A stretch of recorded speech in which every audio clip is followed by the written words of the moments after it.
রোজা অবস্থায় স্বপ্নদোষ হলে কি রোজা নষ্ট হয়ে যায়? উত্তর হলো না, রোজা অবস্থায় স্বপ্নদোষ হলে রোজা ভঙ্গ হয় না। একটু আগে আমরা বলেছি স্বপ্নে যাই কিছু দেখুক মানুষ, তার জন্য বান্দাকে কোনো দায়বদ্ধতা বহন করতে হয় না। তবে স্বপ্নদোষের ফলে যদি বীর্যপাত হয়ে থাকে তার ফলে গোসল ফরজ ঠিকই হবে। এছাড়া স্বপ্নদোষের কারণে রোজা ভঙ্গ হবে না।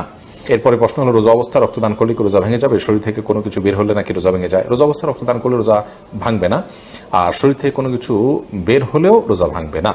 তবে রক্তদান করতে গিয়ে যেন এত বেশি রক্তদান করা না হয়, বা দুর্বল শরীরে যদি রক্তদান করা হয় যার ফলে তিনি অসুস্থ হয়ে পড়ে রোজা কন্টিনিউ করতে না পারেন, সেই পর্যায়ে যাওয়া উচিত নয়। বাকি এক ব্যাগ রক্ত দিলেন, তিনি নিজের প্রতি নিজের আস্থা আছে যে তার বড় কোনো ক্ষতি হবে না, তাহলে তিনি এটা করতে পারেন।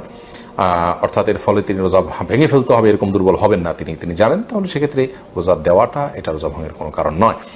আর শরীর থেকে কিছু বের হলে রোজা ভঙ্গ হবে না। আমরা অনেকে মনে করি শরীর থেকে কিছু বের হলে রোজা ভঙ্গ হবে। কেউ একটু বমি করেছেন অল্প স্বল্প, তাদের রোজা ভঙ্গ হবে না। রক্ত দিয়েছেন এক ব্যাগ, তাদের রোজা ভঙ্গ হবে না।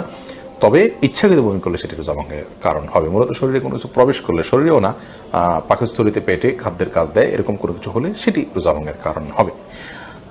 এর পরের প্রশ্ন হলো, রোজা রাখা অবস্থায় কি গুপ্তাঙ্গের লোম পরিষ্কার করা যাবে? উত্তর হলো করা যাবে, কোনো অসুবিধা নাই, এর ফলে রোজার বা সিয়ামের কোনো ক্ষতি হবে না। এরপরে প্রশ্ন হলো, রোজা অবস্থায় যদি হস্তমৈথুন করে তাহলে রোজা ভেঙে যাবে কিনা? ভেঙে গেলে যদি সাথে সাথে ফরজ গোসল করে পুনরায় রোজার নিয়ত করে তাহলে কি রোজা হবে? না, এর ফলে রোজা আর জোড়া লাগবে না। হস্তমৈথুন করে বীর্যপাত যদি কেউ করে তার ফলে রোজা ভেঙে যাবে।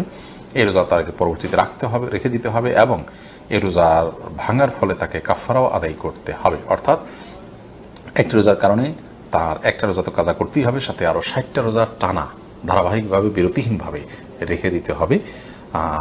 এটি তার জন্য একরকম শাস্তি, এবং এটি জঘন্য অপরাধ বটে। যার কারণে আল্লাহ মাফ করুক, এ ধরনের অপরাধ থেকে আল্লাহ তাআলা হেফাজত করুন, এবং এই ধরনের অপরাধ থেকে আমাদেরকে বেঁচে থাকার মতো শক্তি, তাকওয়া আল্লাহ তাআলা আমাদেরকে দান করুন।